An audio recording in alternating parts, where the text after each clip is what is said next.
আমার ছোট্ট সোনামণিরা, উই আর কিডসে তোমাদের সবাইকে স্বাগতম। চলো আজ আমরা পড়ব সহজ পাঠের অষ্টম পাঠ, প্রথম শ্রেণীর।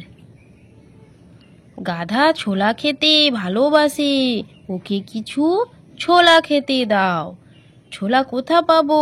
ওই যে ঘোড়া ছোলা খায়, ওর ঘর খোলা আছে ওই কোঠা বাড়ি, ওখানে আজ বিয়ে, তাই ঢের ঘোড়া এলো, গাড়ি এলো, এক জোড়া হাতি এলো। মেজো মেসো হাতি চড়ে আসে, ওটা বুড়ো হাতি, তার নাতি ঘোড়া চড়ে, কালো ঘোড়া, পিঠে ডোরা দাগ, পায়ে তার ফোড়া, জোরে চলে না, ঢোল বাজে, ঘোড়া ঘোর ভয় পায়।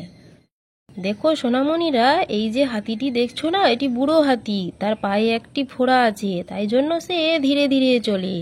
মেজো মেসোর নাতি, সে হাতি চড়তে ভালোবাসে, তার গায়ে দেখো ডোরা ডোরা দাগ আছে, তাই না? আর ঢোল বাজলে এই হাতিটি সে খুবই ভয় পায়। তো সোনামণিরা, তোমাদের যদি ভিডিওটি ভালো লেগে থাকে তাহলে তোমরা চ্যানেলটি সাবস্ক্রাইব করে রাখো, এরকম আরও নতুন নতুন ভিডিও পেতে।